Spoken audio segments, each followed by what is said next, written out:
10 years ago, I sat at our kitchen table, acceptance letter in hand, watching my dreams crumble as my parents explained why my sister deserved my college fund more than I did. Olivia, my mother said, not quite meeting my eyes, Amanda needs this opportunity. You know how she struggles. Stanford is her chance to finally shine.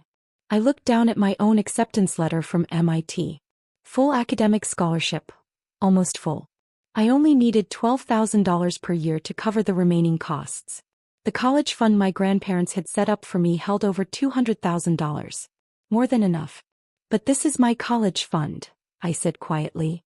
Grandma and Grandpa set it up for me when I was born.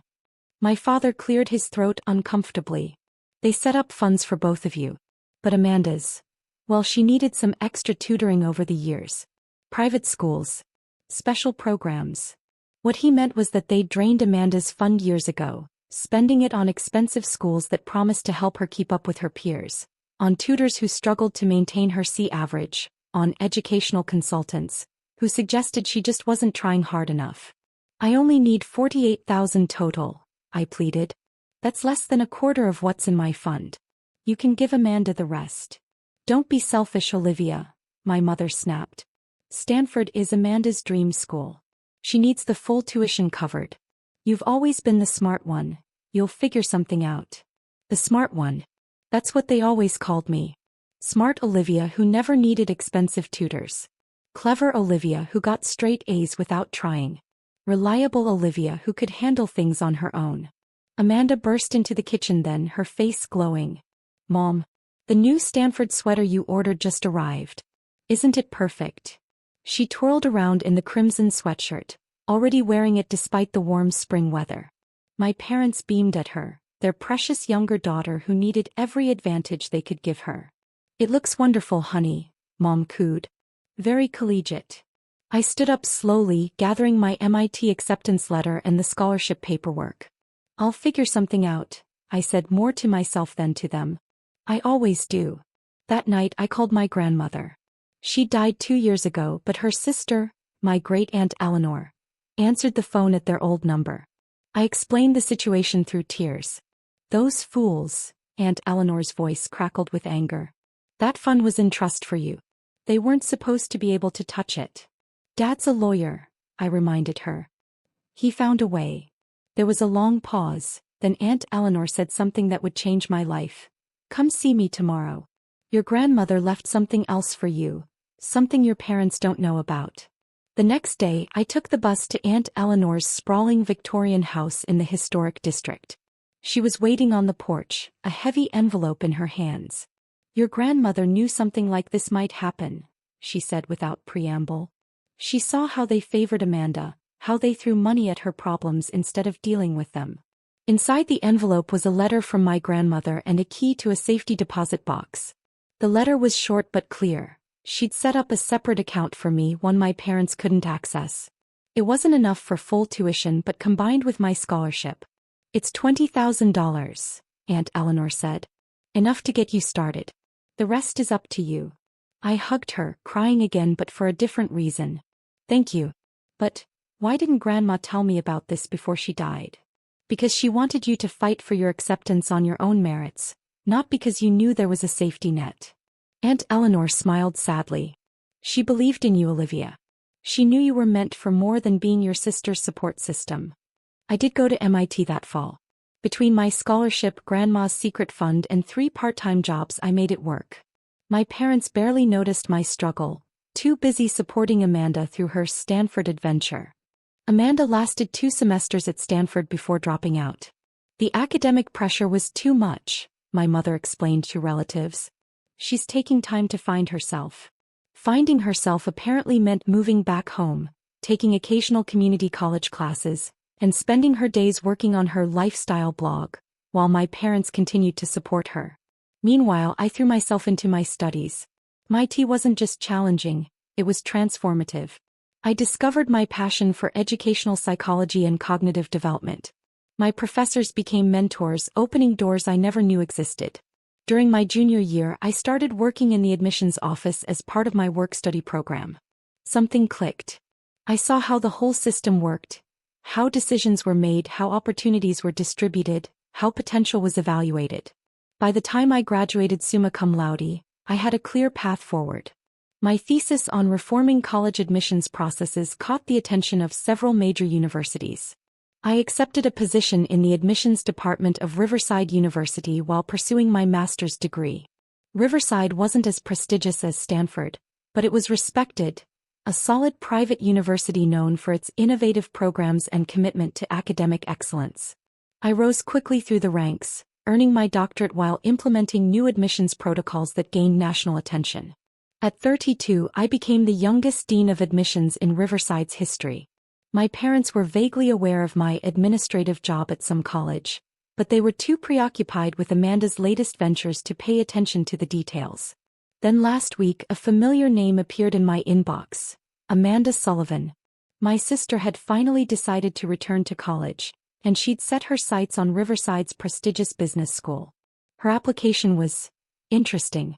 A 2.3 GPA from her Stanford semester, scattered community college credits with mostly C's, and an admission essay about how her lifestyle blog, current followers, 1,247, proved she had entrepreneurial spirit. But it was her appeal letter that really caught my attention. After being rejected in the first round of admissions, she'd submitted an emotional plea for reconsideration. A plea that now sat on my desk waiting for the dean's final decision. I picked up the letter, my finger tracing over her familiar handwriting. Dear Admissions Committee, I know my academic record isn't perfect, but I believe I deserve a chance to prove myself. My parents have always supported my dreams, sacrificing everything to give me opportunities. I set the letter down, memories flooding back. The kitchen table. The Stanford sweater. My MIT acceptance letter. The years of struggle while she lived comfortably on my college fund. My assistant poked her head in. Dr. Sullivan? The admissions committee is waiting for your decision on the appeals. I looked at Amanda's file again. 10 years ago, my parents had decided her future was worth more than mine. Now, in a twist of fate they couldn't have imagined, I held her future in my hands. Tell them I'll be there in 5 minutes, I said, reaching for my pen. I've made my decision. The admissions committee sat around the polished conference table, files spread out before them. They were good people, dedicated educators who believed in giving students genuine opportunities. But they also understood standards had to mean something. Dr. Sullivan, Professor Martinez began, we've reviewed Ms. Sullivan's appeal carefully. While we appreciate her enthusiasm, her academic record is concerning. I nodded, keeping my expression neutral. None of them knew Amanda was my sister. I'd built my career on integrity and objectivity. No one could say I'd ever let personal feelings influence admissions decisions. Her appeal letter mentions family support and sacrifice. Dr. Chen added, a note of skepticism in her voice. But I see no evidence of actual academic improvement over the past decade. Let's review the facts, I said, opening Amanda's file. 1 semester at Stanford dropout. Scattered community college credits over 10 years, mostly C's. A lifestyle blog with minimal following. No significant work experience. The committee members nodded in agreement. However, I continued, she does have one unique qualification we should consider. They looked at me curiously. I pulled out another document, my own college admission records from 10 years ago. This candidate's family once demonstrated their commitment to education by redirecting another student's college fund to support her Stanford attempt. Professor Martinez frowned. I don't understand. How is that relevant? Because I was that other student, I said quietly. Amanda Sullivan is my sister. The room fell silent. Dr. Chen's eyes widened in recognition. She'd been my dissertation advisor and knew parts of my story.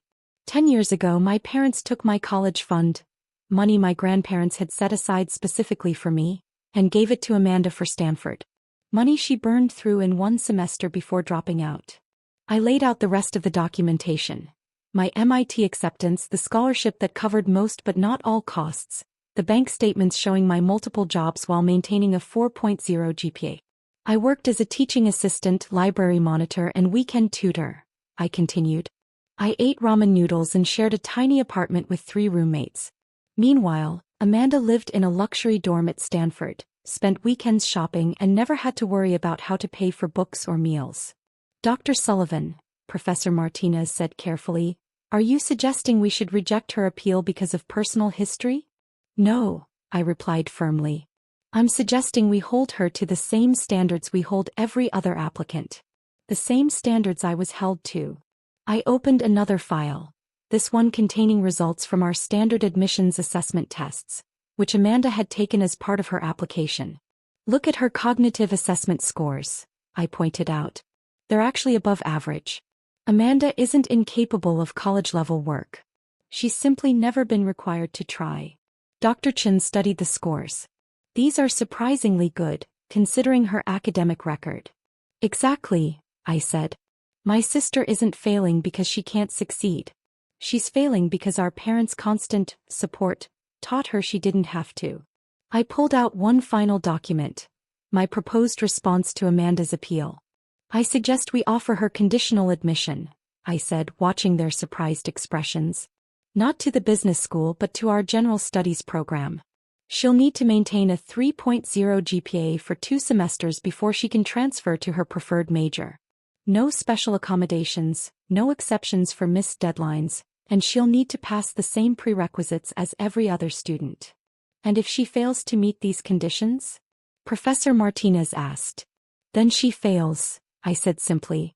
Like any other student would. The committee reviewed my proposal, adding a few minor conditions but ultimately approving it unanimously. As they filed out, Dr. Chen lingered behind. That couldn't have been easy, she said softly. Actually it was, I replied. For the first time in Amanda's life, someone is offering her a real opportunity instead of an empty advantage. The next day I called my parents. It was time they knew.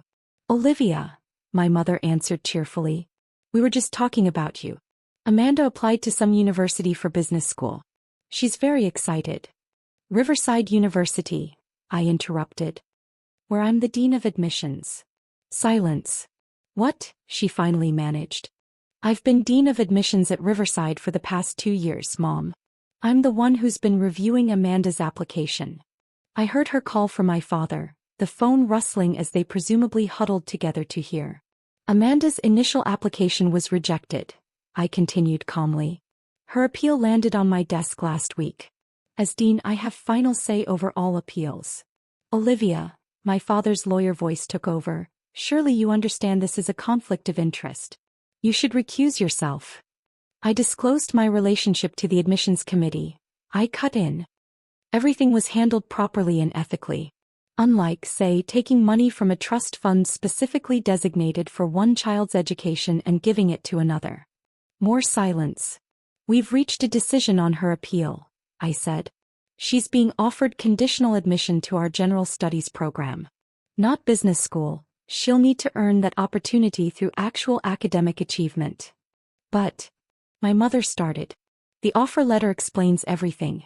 If Amanda is serious about her education, this is her chance to prove it. If not, she'll fail, just like she did at Stanford.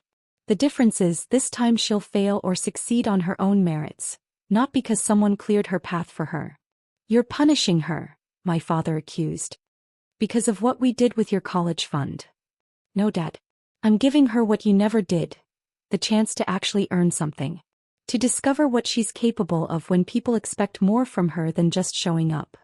I could hear them arguing in the background, probably trying to figure out how to manipulate the situation.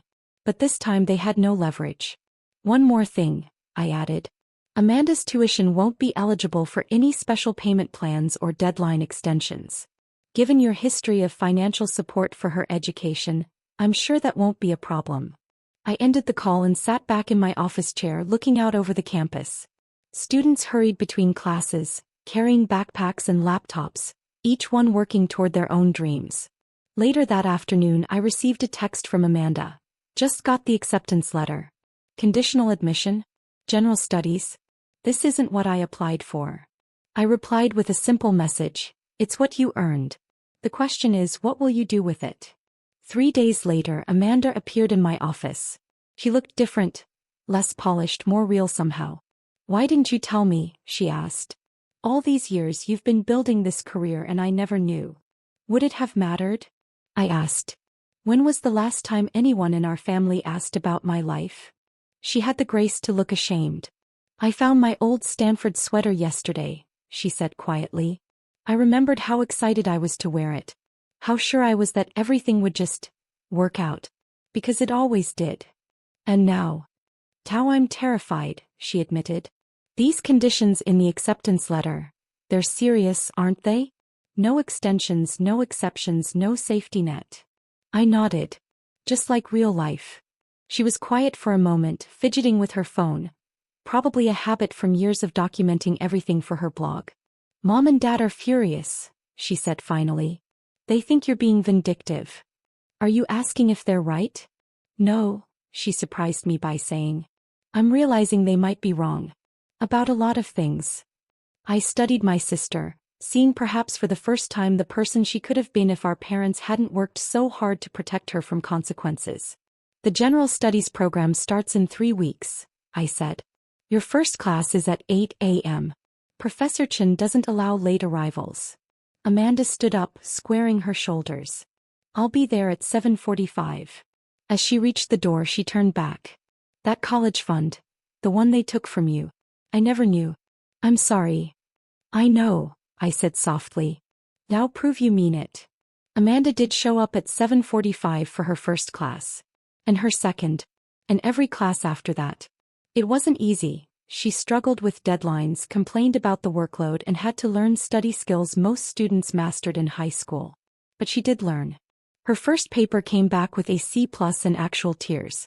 Her second earned a B-. By midterms, she had a solid B average and dark circles under her eyes from late-night study sessions. My parents still aren't speaking to me. They tried to argue that I'd abused my position, but their lawyer quietly advised them that everything had been handled ethically and professionally. Last week I found a note slipped under my office door. Inside was a worn Stanford sweater and a short message in Amanda's handwriting. I finally understand what real support looks like. Thank you for giving me what they never did, the chance to earn my own success. I hung the sweater in my office closet, next to my MIT diploma and the last photo taken of me with my grandmother.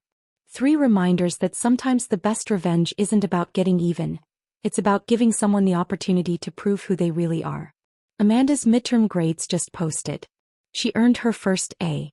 She didn't post about it on her blog or call our parents to celebrate. Instead, she signed up for tutoring sessions to help other students who were struggling. Sometimes the hardest lessons teach us who we really are. And sometimes the person teaching those lessons is the one who had to learn them first. One part-time job and ramen dinner at a time.